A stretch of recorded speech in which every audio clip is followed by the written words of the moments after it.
ദൈവനാമത്തിന് മാത്രം ഉണ്ടാകട്ടെ. നമ്മുടെ കർത്താവായ യേശു ക്രിസ്തുവിൻ്റെ നാമത്തിൽ എല്ലാവർക്കും എൻ്റെ സ്നേഹവന്ദനം. യുഗങ്ങളുടെ ക്രിസ്തു ഭാഗം 25. തുടർന്ന് യോഹന്നാൻ എഴുതിയ സുവിശേഷം 11-ാം അധ്യായത്തിലേക്ക് വരുമ്പോൾ 11:25 മുതൽ 32 വാക്യങ്ങളിൽ ഞാൻ പുനരുത്ഥാനവും ജീവനുമാകുന്നു എന്ന യേശുവിൻ്റെ അവകാശവാദങ്ങളിൽ 5-ാമത്തേത് കാണാൻ കഴിയുന്നുണ്ട്. ഇത് ലാസർ പുനരുത്ഥാന നാളിൽ ഉയർത്തെഴുന്നേൽക്കും എന്ന് ഞാൻ അറിയുന്നു എന്ന് മാർത്ത പറയുമ്പോൾ യേശുവിൻ്റെ ഉത്തരമാണ് ഇവിടെ പറയുന്നത്. പുനരുത്ഥാനവും ജീവനും തന്നോട് ബന്ധപ്പെട്ട വിഷയമാണ്. അത് താൻ തന്നെയാണെന്ന് മാർത്ത ഗ്രഹിക്കണമെന്ന് യേശു ആഗ്രഹിച്ചു. ജീവൻ മരണത്തിനുമേൽ ജയം കൊള്ളുമ്പോൾ പുനരുത്ഥാനമുണ്ടാകുന്നു. അതിനുള്ള ശക്തി ക്രിസ്തുവിലുണ്ട്. അതുകൊണ്ട് മരണത്തിന് ഉയർത്തെഴുന്നേൽപ്പിൻ്റെ ജീവശക്തിയെ തടുക്കുവാനാകുകയില്ല. കർത്താവായ യേശു ക്രിസ്തുവിൽ ഒരുവൻ വിശ്വസിക്കുമ്പോൾ അവൻ ജീവൻ്റെയും പുനരുത്ഥാനത്തിൻ്റെയും ശക്തി പ്രാപിക്കുന്നു. മരിച്ചാലും ജീവിക്കും എന്ന് പറഞ്ഞാൽ ഇവിടെ ലാസർ ജീവനിൽ ഉയർക്കൊള്ളും എന്ന് തന്നെയാണ് ഉദ്ദേശിക്കുന്നത്. ജീവിച്ചിരുന്ന് എന്നിൽ വിശ്വസിക്കുന്നവൻ ഒരു നാളും മരിക്കയില്ല എന്ന് പറഞ്ഞ് അതുമായുള്ള ബന്ധത്തിന്മേൽ കർത്താവിൻ്റെ ബന്ധം ഒരു നാളും പിരിയുകയില്ല എന്നാണ് അത് അർത്ഥമാക്കുന്നത്. ശരീരത്തിൽ നിന്ന് ജീവൻ വിട്ടുപോയാലും ഈ ബന്ധം നിലനിൽക്കും. മറ്റൊരു വിധത്തിൽ പറഞ്ഞാൽ ശരീരത്തിൽ നിന്നും ജീവൻ വേർപിരിയുമ്പോൾ ആത്മാവ് കർത്താവിനോട് ചേരുകയാണ് ചെയ്യുന്നത്. അതുപോലെ ഞാനാകുന്നു എന്ന കർത്താവിൻ്റെ 6-ാമത്തെ അവകാശവാദം നാം ആദ്യം കേട്ടു. യോഹന്നാൻ 14:6 അടിസ്ഥാനമാക്കി ഞാൻ തന്നെ വഴിയും സത്യവും ജീവനുമാകുന്നു എന്നുള്ളത്. ഇനിയുള്ളത് 7-ാമത്തെ അവകാശവാദമാണ്. അത് യോഹന്നാൻ എഴുതിയ സുവിശേഷം 15-ാം അധ്യായത്തിലാണ്. ആദ്യ വാക്യം ഞാൻ സാക്ഷാൽ മുന്തിരിവള്ളിയാകുന്നു എന്നുള്ളത്. ഇത് ഈ അധ്യായത്തിൻ്റെ 1 മുതൽ 11 വരെയുള്ള വാക്കിനെ അടിസ്ഥാനമാക്കിയാണ്. ശരിയായ മുന്തിരിവള്ളി യഹൂദ ജാതിയാണെന്നും മറ്റുള്ളവർ കാട്ടുമുന്തിരിയാണെന്നും അവർ പഠിപ്പിച്ചിരുന്നു.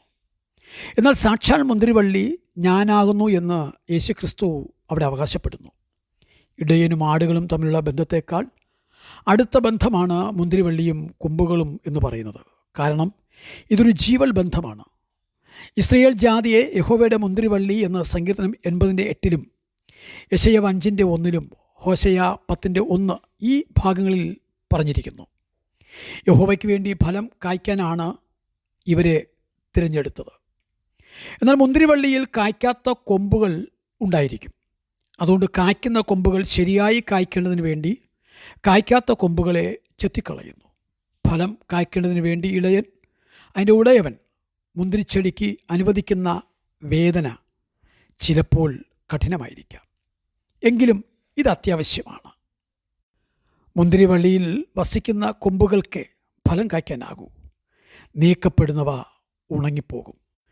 യെരൂശലേം ദേവാലയത്തിൻ്റെ മുൻഭാഗത്ത് മഹാനായ ഹെരോദാവ് സമ്മാനിച്ച സ്വർണം കൊണ്ടുള്ള വലിയ മുന്തിരിച്ചെടി അത് ഭിത്തിയിൽ തിളങ്ങുന്നത് കണ്ടുകൊണ്ടാണ് കർത്താവ് ഈ സാദൃശ്യം പറഞ്ഞതെന്ന് പിതാക്കന്മാർ എഴുതിയിരിക്കുന്നു.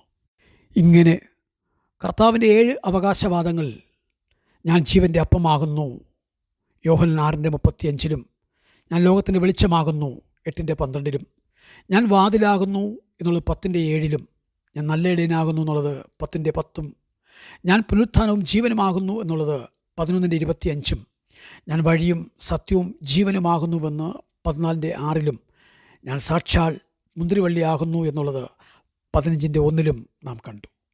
യേശുക്രിസ്തുവിൻ്റെ ദൈവത്വമാണ് ഇതിൽ കൂടി നാം കണ്ടുകൊണ്ടിരിക്കുന്നത്. കൂടാതെ ലേഖനങ്ങളിൽ യേശുക്രിസ്തുവിനെ സത്യദൈവം എന്ന് തന്നെയാണ് രേഖപ്പെടുത്തിയിരിക്കുന്നത്.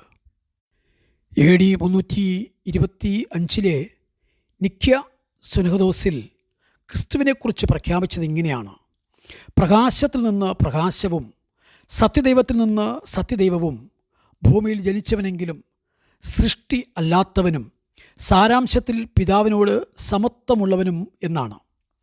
യേശുക്രിസ്തുവിൻ്റെ ദൈവത്വത്തെ തെളിയിക്കുന്നതിനുള്ള അനവധി തെളിവുകൾ തിരുവെഴുത്തിൽ ധാരാളമായി നമുക്കിനിയും കാണാൻ കഴിയുന്നുണ്ട്. അതെ, അവനിലല്ലോ ദൈവത്തിൻ്റെ സർവ്വസമ്പൂർണതയും ദേഹരൂപമായി വസിക്കുന്നത്. തുടർന്ന് അടുത്ത ഭാഗത്തേക്ക് വരാം. ദൈവം അനുഗ്രഹിക്കട്ടെ.